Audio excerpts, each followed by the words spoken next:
Oh, howdy. I'm the True Wise Gamer, giving off my vast knowledge so you may understand games a bit better. So, I hit 100 subscribers, or I would like to call insane people because I don't get why you would ever subscribe to me, but that's a whole other matter. Just like, look at bad shading on the face, I don't like cool background stuff, but whatever. Okay, I'm not gonna question your reasoning. But in any case, since I hit 100 subscribers, I've always told myself if I ever hit that number, I will talk about my favorite game of all time. And that game is Final Fantasy V. Yeah, the game that not a lot of people care about or talk about. In fact, when you talk about Final Fantasy, most people will either ignore it or just skip over for some reason. Even though 5 is really one of the best Final Fantasy games in the entire series. And I'll die on this hill.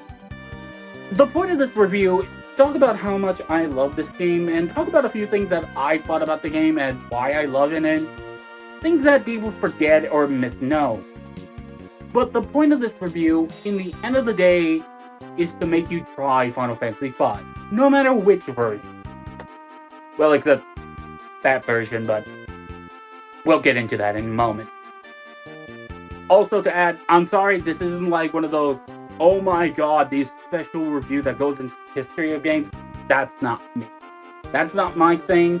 I don't want to be that my thing. I'm not a researcher. I'm more of a game guy who knows a lot about games and tries to tell you stuff about games. Maybe teach you something weird about it.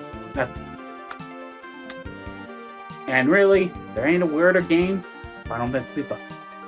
So this game I've been playing for a long time, ever since at least my young teen years, and when I began actually emulating games. Which was lucky for me because I didn't get a lot of chances to play older games, so it was cool. It also helped me figure out what sort of games I was really into, so I could always make sure that, hey, if I ever want to buy a new game, I know which types of games I'm into. And luckily, on a whim, I decided to play FF5.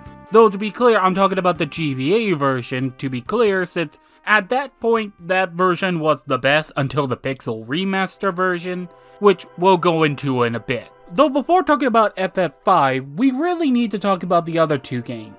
Those being Final Fantasy 4 and 6. They are considered by most people what a great JRPG should be. And I know JRPG is a kind of a contentious term, but it is what it is. And sadly, FF5 is strangely considered enough to be the black sheep of the series. And by that I mean, it's the one everyone sort of ignores or doesn't really care about. Unlike FF13, which is the actual black sheep of the series because it's just bad. My point being, it just didn't get a chance over here. Which is ironic because the game was mostly translated until Square Enix said, no, stop translating it. Because one of the reasons why they thought it wouldn't work here and RPGs in general was because it was too hard for Westerners.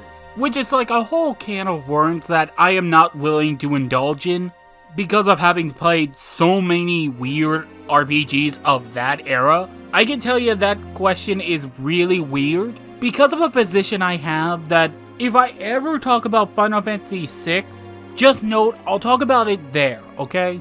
The short answer for right now is that no, not particularly. I mean, like, if you're just beelining to the end, there's going to be a bit of a problem, but otherwise, it's not any harder than FF4, but also not gimped. Which, a lot of people don't know that the original Final Fantasy IV here was actually very gimped. Meaning that there were a lot of mechanics and just made overall easier here. In fact, when they were originally planning on releasing it, they were planning on calling it Final Fantasy Extreme, because the 90s, because they had to be way extra, but also because, again, it was a lot harder, which I disagree, but more on that in a bit. And sadly, time marched on, with the game being shelved, with translators later on picking it up and trying to, well, translate it. Which has its own set of history that I'm not going to get into, but it's really interesting and you should try to actually find out about. But besides that, there was pretty much nothing about Final Fantasy V except one thing, but we'll talk about that later. It wasn't until after 7 and 8 came out that somehow a remaster of Final Fantasy V and VI were put into the PS1 called Final Fantasy Anthology. I also tried to find out why it was only in the West, but nothing came up. But regardless, it was the first time people were able to officially, and I have to stress, officially play Final Fantasy V. Though this version is considered to be the worst as it has issues that shouldn't exist in the first place. Like improper names, long battle transitions, and just the script being not entirely faithful to the original source, which is just heresy for me in most cases. Now of course there was the better GBA version, and the only real issues with them is just the color desaturation and music, which can be patched, but it's still like the second best version. And then there's whatever the fuck this is. I just want you to know, I would rather you emulate it than ever play that version. Ever. It is just awful. I don't even know why they ever thought it was a good idea to go with that version. Ironically, at the time, the Pixel Remaster wasn't even a thing at the time. They actually replaced the mobile version, which is actually pretty good. I decided to actually use that version since everyone uses that one nowadays, except for the minor complaint of how they use the battle sprites. For whatever reason, they decided to change the main character's battle sprites, but everything else is the same for the most part. Ironically, the only thing that was changed was the music, and it was just remixes of those songs, which is not a complaint in my mind because the soundtrack's amazing. I'm just mentioning that because it's just weird they call it a Pixel Remaster and they do nothing else. I only mention that because of the great remaster, porting of Romancing Saga 2 and 3, which if you don't know, have great, and I just mean amazing sprite work there. And also the Re-Universe stuff, which is just also great. I'm just saying, there could have been way more effort on just the sprites in this game, in all the other ones too. I'm sorry for mentioning all that stuff before I continue. I just want you to understand the reason, at least at some level, why this game is largely ignored. And I mean, when the only good way to play the game was emulating it through a year-old version of the game, and the modern one is ugh. You can understand why it had a hard time being here, at least. In any case, let's begin with a basic summary of the story so I can make sure that you all have a good idea of what I'm talking about. Here's a timestamp for when I'm finished, so that way if you don't want to hear the plot summary, you can just skip to there. So that way you're not spoiled or you just don't care. The plot of Final Fantasy V is a very simple plot, but it still has a bunch of charm, of which we will get into in a bit. The plot focuses on the crystals losing their power. I know, very original plot, but in this story, it actually has some meaning, as we will get into in a bit. And it is our task to figure out why it is actually happening, and stop the threat with the cast being Bart, the man of the wind, who journeys to honor his father's wishes, Lena, Princess of Tycoon, who after her father's disappearance takes over his journey, Galuf, the amnesiac, remembering needing to protect the crystals, and Ferris, the pirate captain who comes along after noticing the crystal that Lena has around her is similar to hers. As they travel together, we learn that people were tapping into the powers of the crystal, using it for their own purposes. Nothing really malicious about it, just more or less trying to improve everyone's life. No one was really suspecting anything was wrong until it is too late, where one by one they begin to break. The team, trying to stop it, are unable to do so. During all this, we learn that the crystals were actually sealing a dark being known as X-Death, as he was also subtly influencing people, some of the people of the world, so they would ironically shatter the crystals. At the last crystal, we find the King of Tycoon, who's actually under mind control, causing them to be quickly smacked down, since they don't actually want to hurt him. But strangely enough, someone comes in and helps them, that being Cryo, the grandchild of Galuf, which after seeing her remembers everything. However, they are still too late. X-Death becomes unsealed, and basically nearly trounces the party, The only reason why they survived was because King Tycoon basically gave them a way to get away at the cost of his own life. After everyone is safe, Gallup decides to leave with Cryo so that he can handle the X-Dev back in his, as X-Dev has returned to his world now. However, the party says no, we're going with you, though they come in at different times and at different places, in which they get captured by X-Dev's minions.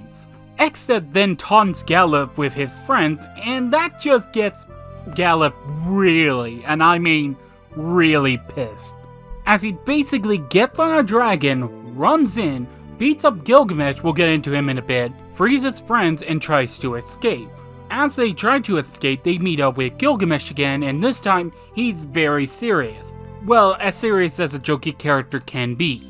Like, he's one of those minions in shows that are like, yeah, I'm here, but I'm also a joke character.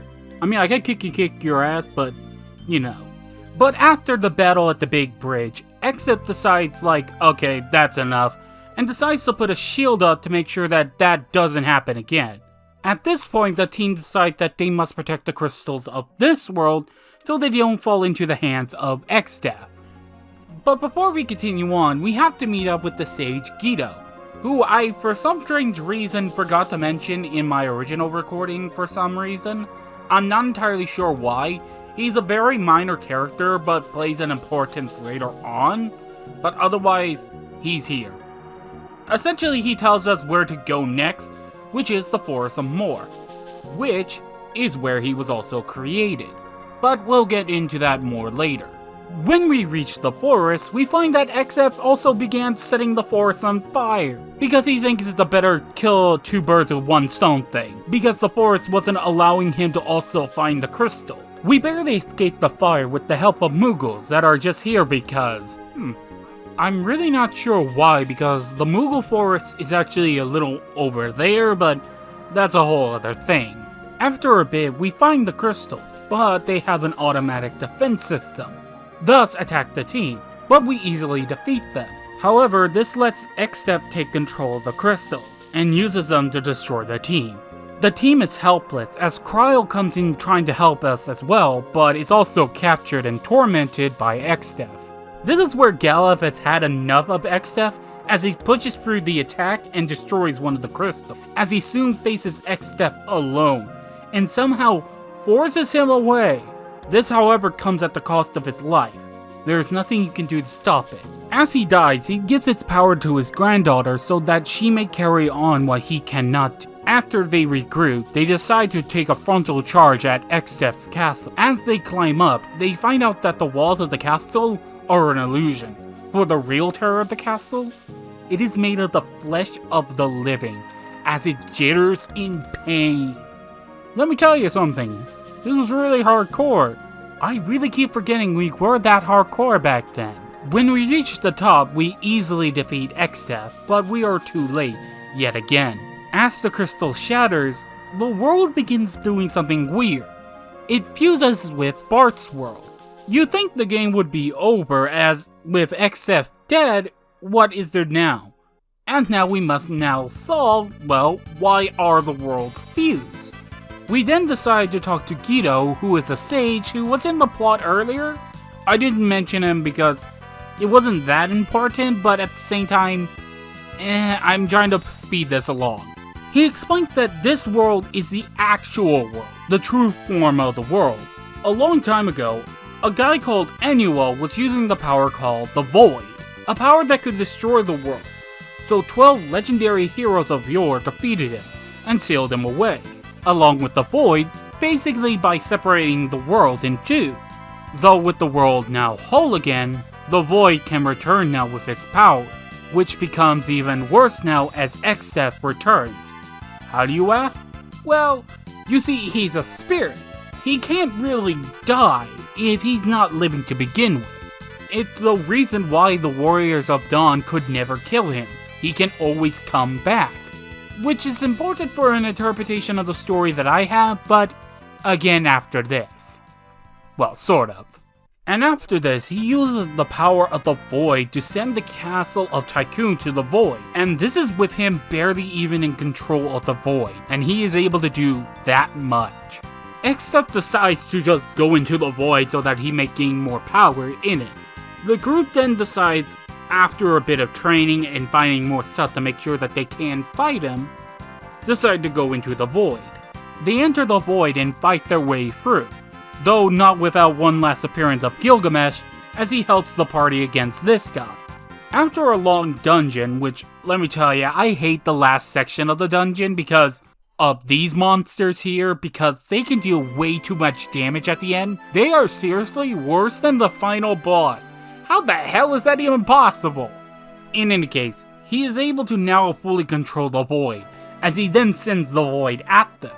However, the spirits of those gone are able to help them, as they are able to repel excess void powers and are able to fight him in his true form, that of a tree.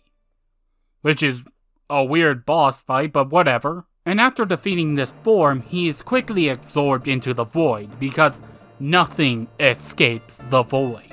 However, he pops out again as Neo X-Step, as he now plans to return everything to the void. However, we still defeat him, and after that, we learn that the crystals are from the void itself.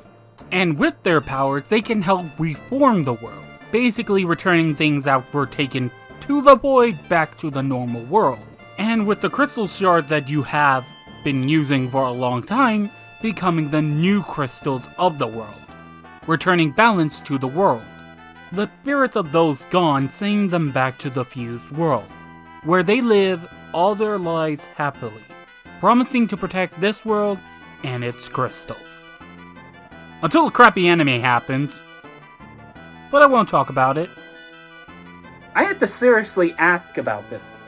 Why does the anime exist? Like, no joke, I seriously do not get why the anime exists. It does nothing, it's basically a betrayal of anything those games were about, and God, the comedy wasn't even funny. It was not funny. It just wasn't. I also somehow forgot to add this. It's, ironically, as much as I hate it, it's not the worst Final Fantasy anime. Somehow. But again, another time. Now, before I go into why I like this game's story, I want to really talk about the one thing that brings it all together. That being the gameplay. The basics of combat is that it is turn-based with an active time battle mechanic. You know, the style that requires you to make quick decisions or else the enemies will just wail on you while you're making a move. Of course, this doesn't make the combat really interesting in my mind because all it does is just make the combat go faster, not actually more engaging. Strangely enough, the Pixel Remaster version will always put it on wait mode. I'm not entirely sure why, but whatever. Which essentially just turns it into a normal RPG, but in any case. What makes it interesting and awesome is the job system. Basically, the job system was something done in FF3, which FF5 basically gave it steroids and turned it all the way up to 11. Honestly, FF5 is pretty much all the good parts of all the other Final Fantasy games before it, and combining it to make it itself its own unique identity. And again, yes, I did watch Codex Entry's video on the game, and I had this script way before he made that video, by the way. Still a good video, and you should watch it. I'm just saying. But yeah, as you progress the game, you get jobs from the crystal shards. These jobs vary depend on the crystal, and there are 22 jobs in the game as a whole. Well, sort of. I'm not counting the jobs that were actually added in the GBA version, even though they were actually pretty cool. I'm not sure why they weren't added either. I'm really confused about that. But anyway, there's a lot of variety on what jobs you can do. Of course, all the characters' stats are pretty average, and while sure, some of them are more balanced towards magic or physical stats, they're not forced into those jobs in particular. However, those jobs do affect your stats in a way we'll get into in a moment.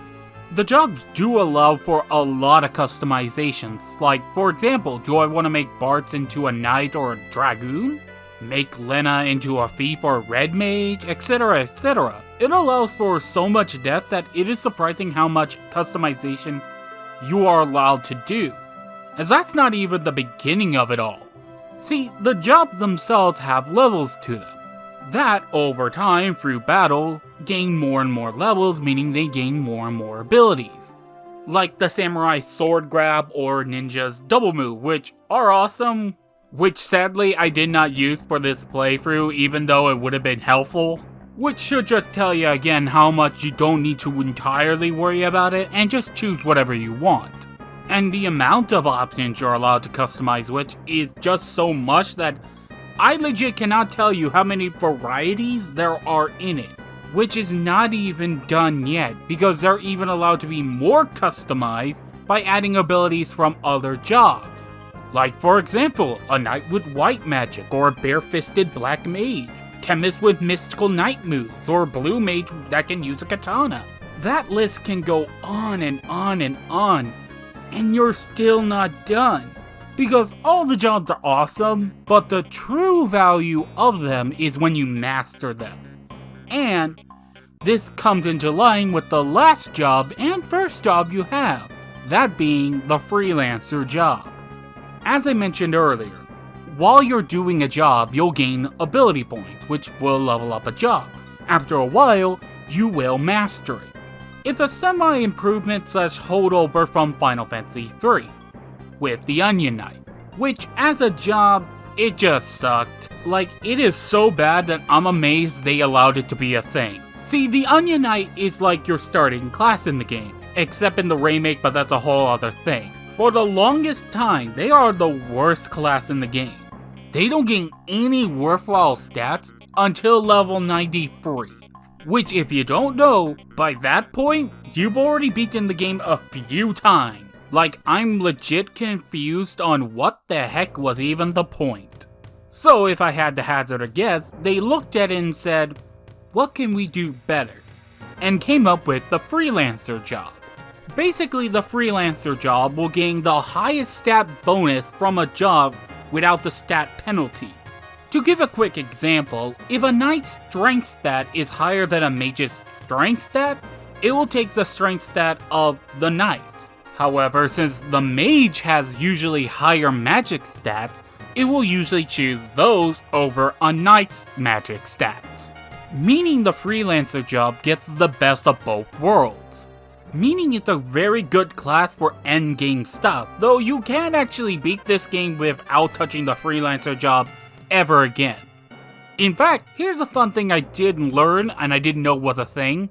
You can beat this entire game using freelancers from beginning to end, which is just wow. Though I technically said they're the best job, there's technically another one that matches it, but they have their own issues, which we'll get into now. You see, there's a secret class that the game doesn't tell you about, but if you remember stuff, it's a fun reward to actually go out and find.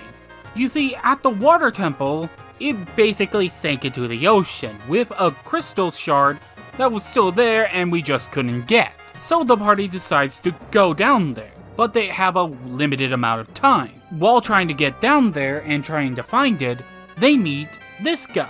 Which, weird factoid about me about this guy.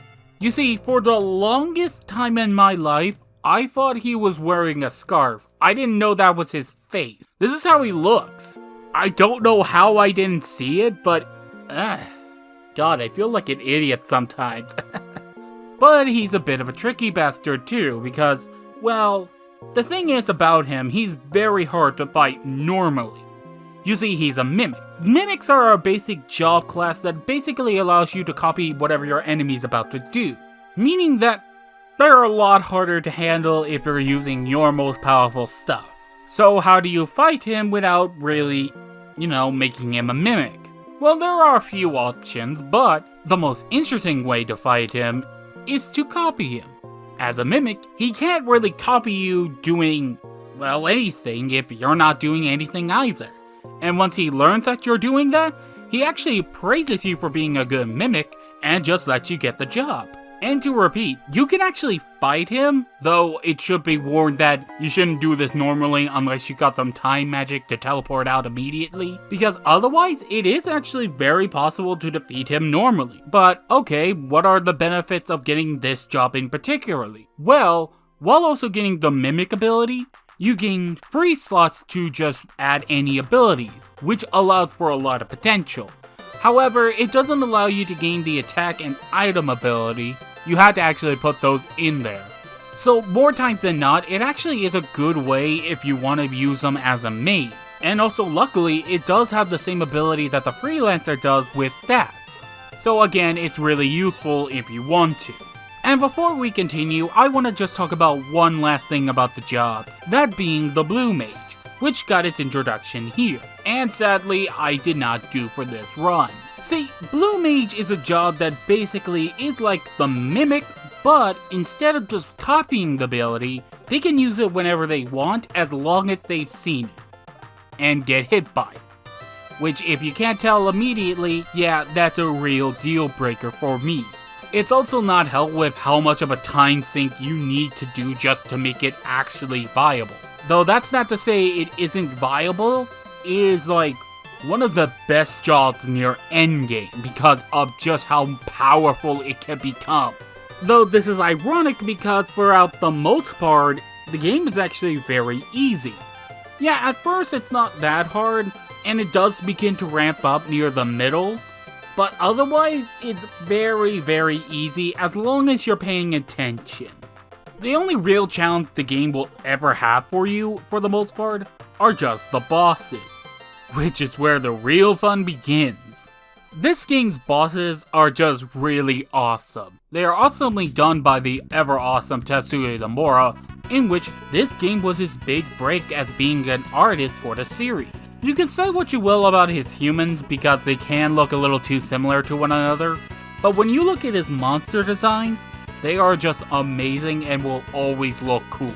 And what makes them even more awesome is just how they play. See, each boss fight, excluding some of the beginning ones because, you know, they're the beginning bosses to teach you how to do these, are actually puzzles to work out on figuring how best to handle them, since bosses can be handled in a lot of ways. Like, for example, the Omniscient fight.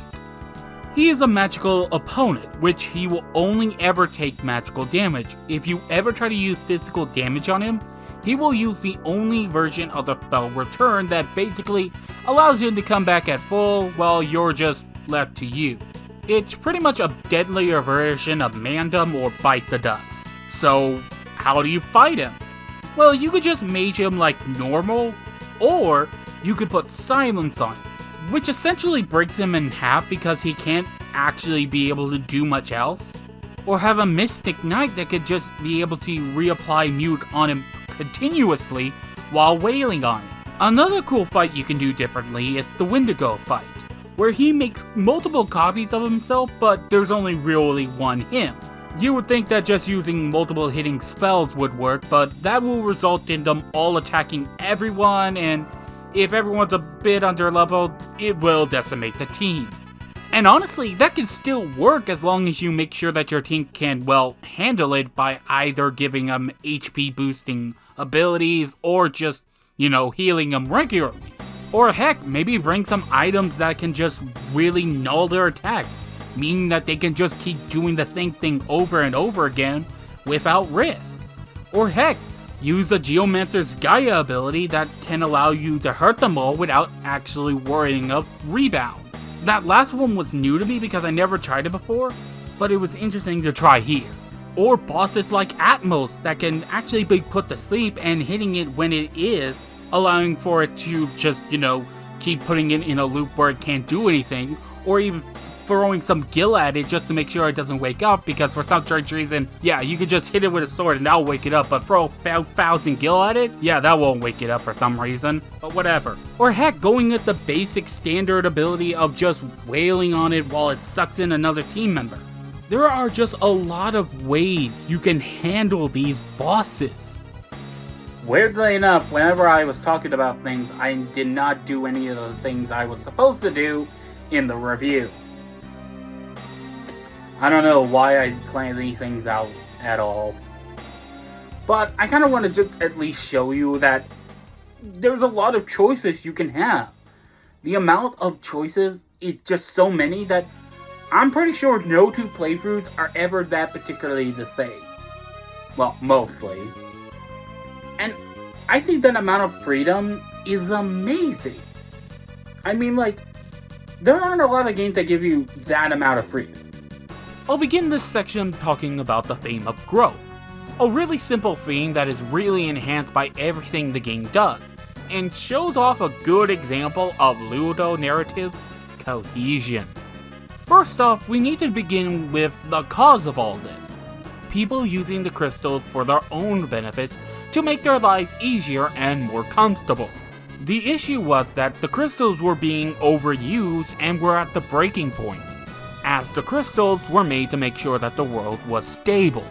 The people, well, those in charge, but same thing in some regard, are trying to stop you from turning the machines off, which is important. That's mostly because they don't see the issue and don't want to. Watase doesn't see the issue and the Queen doesn't want to see the problem, though a little mind control manipulation helps too. And that is mostly because it is their lifeblood and how their cities are thriving.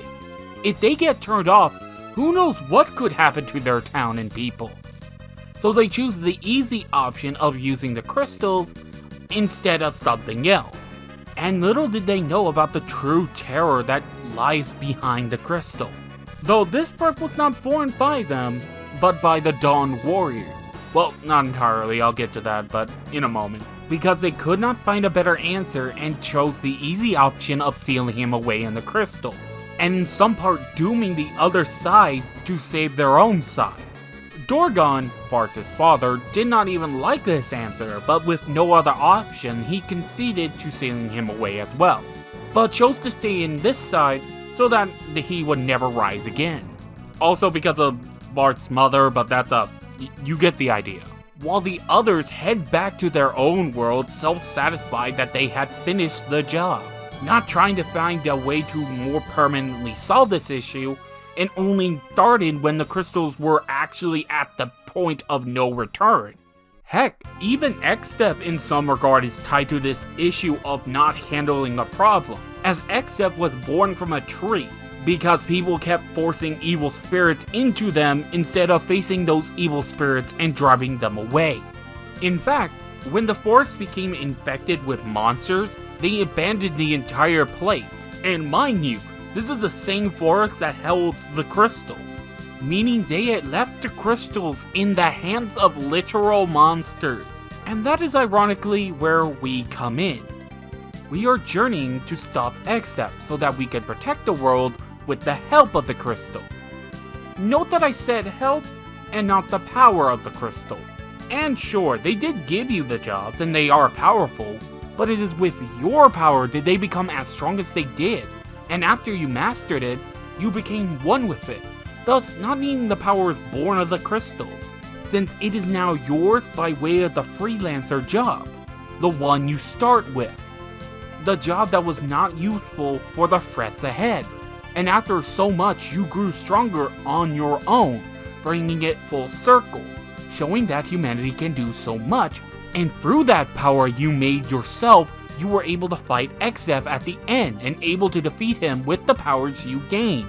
The powers you gained were also able to cultivate new crystals that will shine brighter than ever before because you went that extra mile to make sure those powers were your own.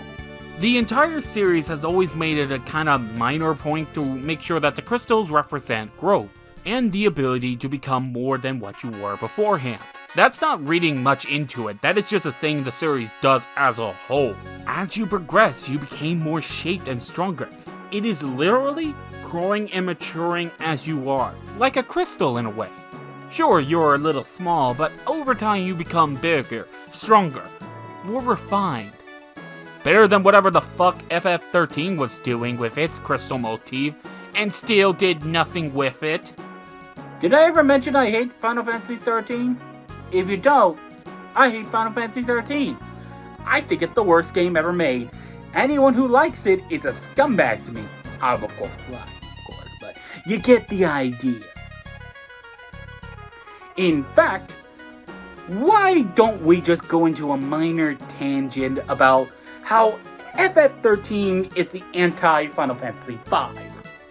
So in this review, I talked about the combat, and how I mentioned how much freedom you have in it. which is ironic since the next part about that theme, but we'll get to that in a moment. But you get the idea, there's a lot of things of how you can handle each fight. There's no one particular way you need to handle every fight.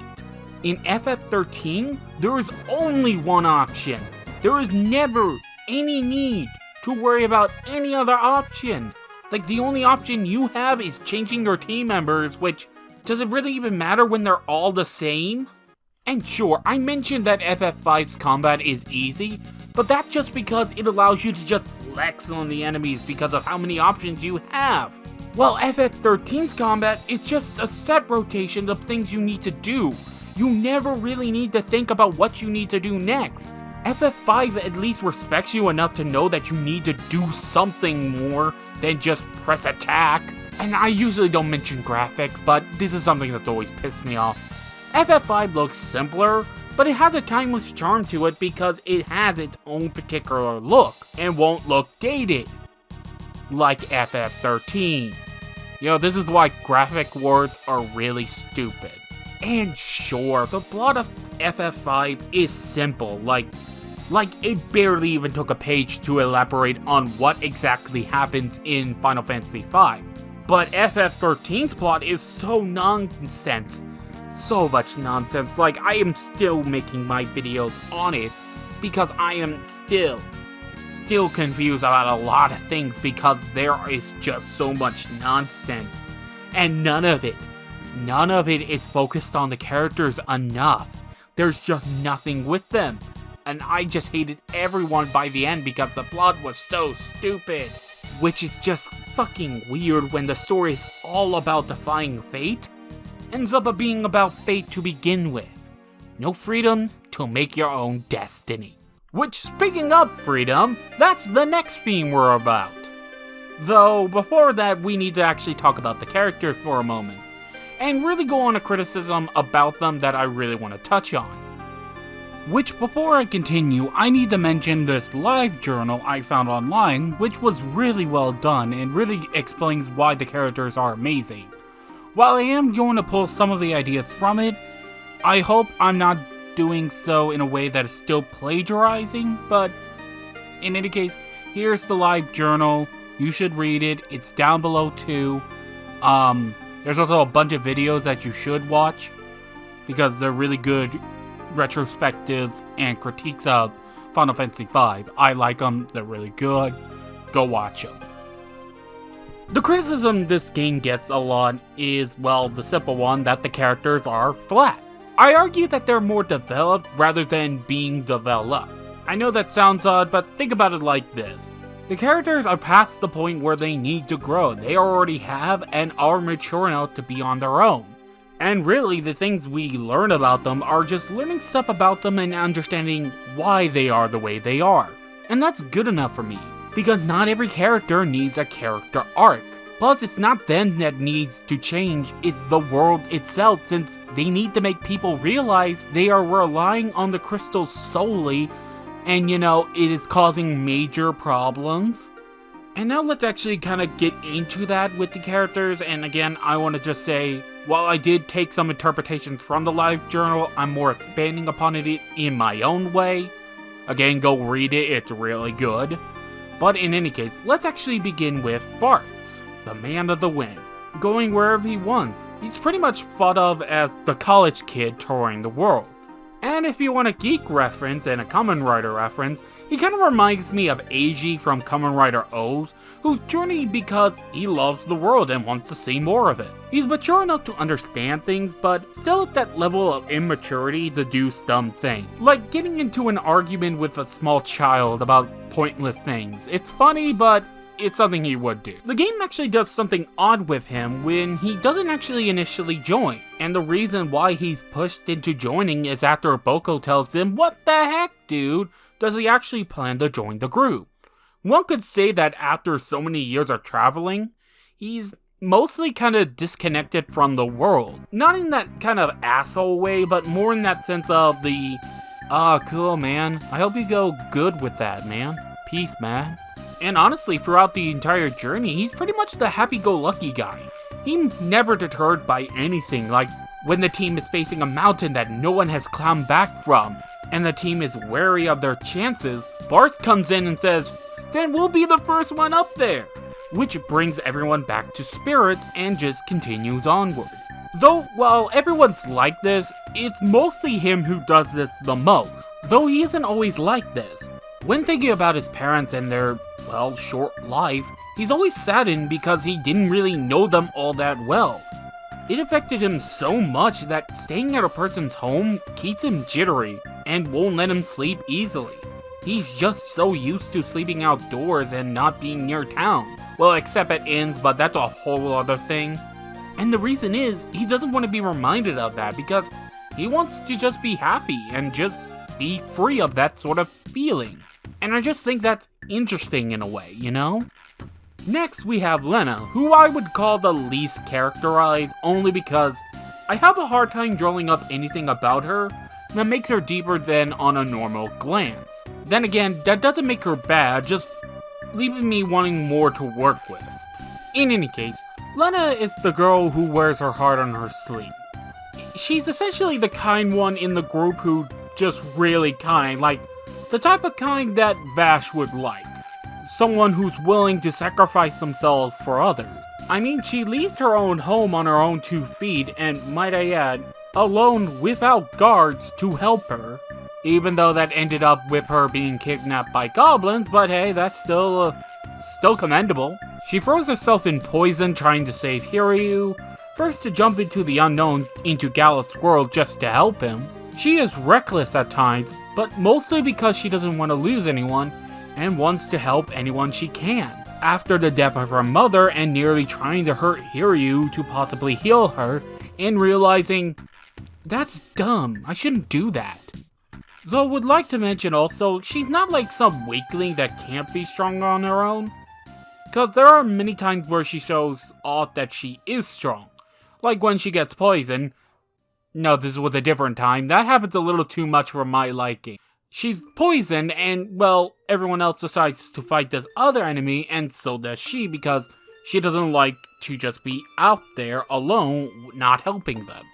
Then we have Ferris, the last that is considered to be the best character in the game. She is a pirate that roams the 7... What the hell do they call this sea? In any case, she does this with her best friend, Sidra, the Sea Dragon.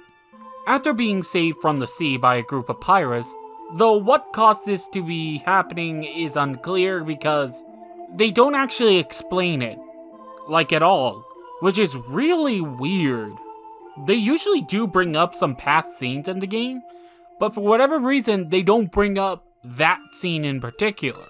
And they either raise her up or she becomes one of a new one or the same one, it's again never confirmed. But then you might be wondering why she dressed up like a man.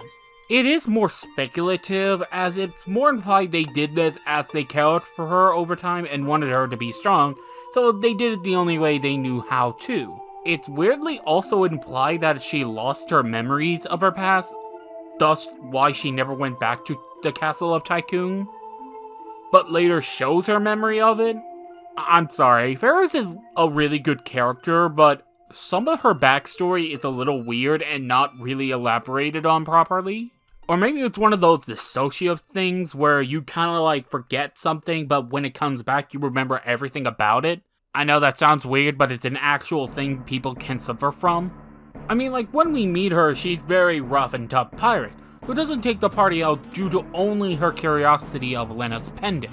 And as the story continues, she shows more emotional ability. Like, for example, the idea that she might be, well, Lena's sister. And she rejects the idea because that would mean she's a princess and she just can't accept the idea that she could be one anymore. And when Ferris sees her father again, she calls him Papa, which is a bit childish. Or when Sidra dies saving them from a sinking tower and later becoming a summon for them. She is absolutely devastated by it all, though she never lets it keep her down, and continues on marching forward to keep their sacrifice in mind. And after everything's said and done, she returns back to her normal life of a pirate, since that's her place. She feels the most safe and natural there. I gotta also at least praise the game for letting Ferris just be a girl who wants to dress up as a guy. I know it sounds odd, but this was the era where that would be the butt of a joke, which is ironically not entirely true because ironically another game called Eternal Filiana, which I did cover, and I've always wanted to make an update review on that, saying like, it's actually more okay, I'm just more neutral on it nowadays, but you know, we'll make a video on that someday. Again.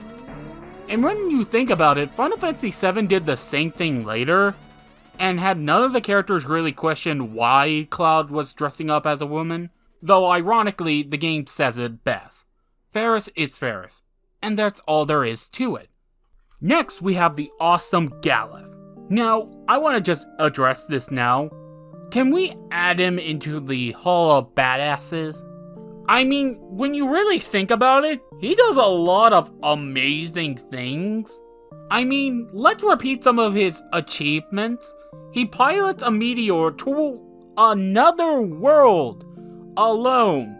I mean, sure, he lost his memories after doing so, but still awesome. When the team is kidnapped by X-Death, Galef, the ever-awesome badass, grabs a freaking dragon, flies to the castle, alone might I add, cause he doesn't need backup, goes in, is able to punch Gilgamesh out of the way, we'll get back to him, I promise, grabs everyone out of there, and just leads through the front door. He somehow gets even more badass. As mentioned before, the team was literally unable to do anything as XF was getting the crystals, using them to destroy them. Cryle coming in saying like, stop that, until XF was saying, no you, and Galef was like, enough, and runs up to the crystals, smashes it, then goes up to XF alone again, XF throwing every strong spell against him, Flare, Holy, Meteor, nothing works, as Galef brushes it aside and makes XF so afraid he runs away cause nothing would kill him. Though it did kill him, just later on, it's just that he wouldn't die until he could protect his friends and family. This man is awesome, and that's what really makes him so amazing to watch. His indomitable will to keep everyone in spirit. And I repeated this earlier, everyone has this thing, but everyone has different ways of showing it. After returning home after X-Step basically was going around going, saying I'm back bitches, and sending monsters there to try to invade them, but they were holding them back but barely. And when Gallic comes back, everyone's like, yeah, we can do this now! Because that's how cool Galef is. He's the stalwart protector of the group. He knows stuff and he will help guide the group. Because he wants to help everyone. He believes everything he's doing for the hope of everyone. And that leaves us with the last character, Cryo, who a lot of people deride for no good actual reason. I mean, I get it. She replaces Galef, a very cool character. But you do know she's also a level type of badass as well? I mean, she comes out of another meteorite alone as well, while saving everyone from the mind-controlled King of Tycoon. Also, while she did fail, she still tried to fight X-Death, which is commendable if anything, because she's a lot like her grandfather. Someone who laughs at danger, tries to help out, even if it's not that much she can do. And after Gala's death, she doesn't actually stop, and honestly, no one in the group would really blame her for leaving this journey. But she doesn't, since it means that much to the world, but also to Galef, who not only leaves behind his powers to her, but his own hope to her, that she will, with the help of her friends, be able to succeed where the Warriors of Dawn have failed. Now you're probably thinking to yourself, okay, you talk about these characters, but what exactly makes you like them in particular? Like, what is the thing that makes you say, I like these characters? Well, the thing that makes me love them, and by extension the story, are these little weird silly moments. I referenced them a bit in throughout the entire review, but there were just so many moments where the plot will just have silly little moments with the characters and have a bit of fun. It's really good, like when Ferris pulls the rope from Bards every so often just trying to joke with him. Because story stuff, but or when Gallup makes a joke about punishment. Like a pun. Puns are hilarious. But you get the idea. Those little things make me love the characters because they're not just... It tells little things about them. It does little things that make me just say... It gets me invested into them. And I love them for it. In fact, to get into this, while the story is full of comic moments, one video sorta mentions it, not entirely, but it was felt that the comedy of the game was kinda detracting from the game. It felt as though it kinda wasn't taking the story seriously, or the stakes at least, which I have to say, they are taking this journey very seriously. It's just that they aren't going to be brought down to be a stick in the mud because of the situation. And when a situation becomes serious, they will become serious. It actually helps the group's dynamic because it each individually allows them to become more individualized through the jokes about them. And really, the comedy of this game really hits really well. There's not a real bad joke in this game at all, which I have to say is really impressive because the one thing I think a lot of people will agree is that the comedy of this game is really good. Now let's talk about the other theme of the game that I think it has, but not a lot of people talk about. That being freedom. I will freely admit that this next theme I'm going on about is a little more conjecture and might be pulling out of my ass, but there is one aspect that I do believe in that makes me say that I want to at least try to explain it. The thing is that all the main characters are free, and because they are free, they are able to grow and become better in small ways and in important ways. I mean, when you really think about it, all the characters in the world are usually tied down by something that otherwise would allow them to be free. For example, again, the people's over-reliance on the crystal rather than using it to jumpstart their own strength and potential.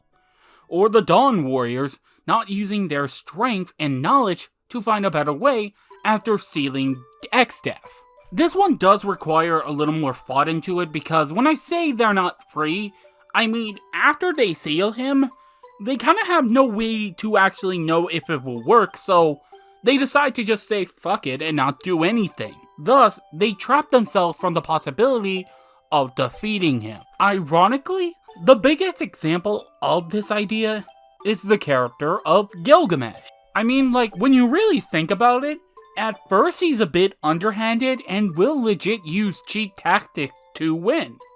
And when those fail, X-Step throws him into the end zone for a touchdown! Oops, sorry, I'm talking about the riff. Sorry, that's a translation joke. But in any case, after this, it fundamentally changes him. He is free of the power of X-Step and is no longer tied to him. And once he is free of that influence, he starts thinking about stuff and his fights with the team. And when they reach the void and trying to fight X-Step, they actually meet Gilgamesh again, saying like, oh, hey, cool. We cool now? I hate that guy. You go whatever. He's that way. You mind pointing me to the exit? And they're like, oh, it's over there. And he's like, thanks. We should totally hang out after this. Which is the entire situation in a nutshell. But the thing that really makes him really awesome in my mind is when we have to fight Necrophobius. Though one can defeat him on their own terms, if you wait long enough, Gilgamesh will come in, trying to help the party however he can. He actually praises the team in his own stupid way because, sure, he's a bit flawed, but he can still be a good guy at heart. In fact, to make sure that Necrophobius doesn't stop them, he in fact sacrifices himself to help the team, which is fundamentally different than the Gilgamesh you met at the beginning. However, this is not the end of his journey, as he will drift throughout the rift, and his journey to become stronger for the promised day to fight Bartz again. This is where I need to mention the series as a whole. You see, his story has never really ended. You see, in Final Fantasy VIII, after Cypher? How the hell do you pronounce its name? Anyway, I'm gonna call it that. Cypher defeats Odin. Odin's sword cuts a hole in space and time. And after a bit, Gilgamesh will come out and then legit one-shot Cypher. Or deal the final blow, depending on how the player does this fight. And he decimates him, like, damn, and it's amazing. He also appears in 9, though a maybe altered form or maybe a younger version of him, it's possible. Most likely that space can change him fundamentally.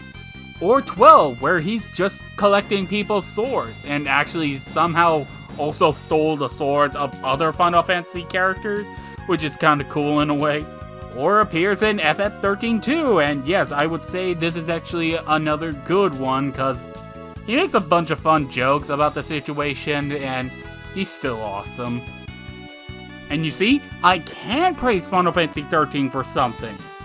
There's also 14, which he's a part of the Manderville quest, which, let me tell you, that quest alone made me love the game entirely. I love that quest. If you haven't seen it, go type up the Manderville quest line. It's amazing. Go watch it. I don't care. It's amazing. There's also World of Final Fantasy, which I don't like, but I love some of the moments of the characters in it, cause it's awesome. Though finally, there's the Final Fantasy 15 version, and you see, I didn't mention him in the review of Final Fantasy 15 because it fundamentally does not understand who Gilgamesh is as a character. I'm just saying, if 13 has a better understanding of the character, there's something wrong. Just point blank, period. He also appeared in Kingdom Hearts. Yeah, I know, right? In the mobile game? God, I wish he was more of a secret boss for the series. Actually, why hasn't he? Actually, that would be cool. Why the hell haven't they?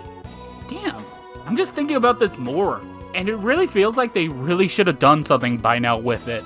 Though my favorite version of him is the one in Dissidia, which usually has the best version of the characters in the Final Fantasy series, and shows why fans like him.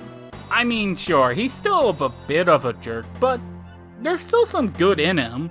Like when you fight Terra, he asks, "Hey, do you just want to talk? You seem a little troubled." And I don't know, that line just really gets to me because Gilgamesh said that. You know, I don't know, that's just weird for me in some regard, but honestly, those types of things about him, all the craziness about him, just makes me love him all the more. And now, returning back to the story of Final Fantasy V and the theme of freedom, the one who ironically has no freedom is Xdev. After becoming his own being, he becomes a being of pure evil, unable to grow or change. And that's because of, again, his backstory. He's an evil tree spirit born from the malice of many spirits, because they were sealed in him. Hell, when we reach his castle, after destroying his shield, and after a bit exploring, we learn that the entire walls of the castle are an illusion, as they're really made of flesh. And goddamn, this game got really hardcore during that section. But yeah, he just wants to inflict pain on a lot of things. One of the things that I've always inferred through everything in the story and because of the ending, I've always inferred that he was always in pain. Because what sort of existence would he be if he wasn't just some malice-filled thing? He is just a slave to that pain, and wants to do everything he can to inflict as much pain to everyone around him. Which is why he's so showboaty and trying to just prolong stuff. He is just enjoying inflicting pain. And that is ironically because he's a tree, stuck in his ways. And after being quickly defeated by the team, the void quickly absorbs him because it is not gonna care who it's absorbing. It just wants to absorb everything. However, he kinda fuses with it because in the end, what Xdev really wanted was just an end. to, well, everything. And the void kinda understood this and thus gave him a power boost and revealed his real form. He's basically an amalgamation of all the monsters that are inside him and want an end to everything, including himself. He's quite literally stuck in a rut. He's unable to do much else other than that, which will literally, again, end him. And honestly, you would think the party would be doomed by this point, but no. Because of their freedom, they were able to grow, change throughout the entire story, and grow more powerful enough to actually handle him. Because that's what freedom is. Freedom allows for growth, possibility, and different ideas. And through that, you can handle him however you want, which underlines the entire aspect of the gameplay. With that amount of freedom you have, there are so many ways to handle him. But ultimately, it is up to you to decide how you finish him. Now, with that last part a little wanky, probably, but I believe it. Or at least, it's not an interpretation they made, but it's an interpretation I believe in. Whether or not you think I'm being dumb, that's up for you to decide, but otherwise, let's actually wrap this up. And at the end of the day, I could keep going about every little thing I love about this game.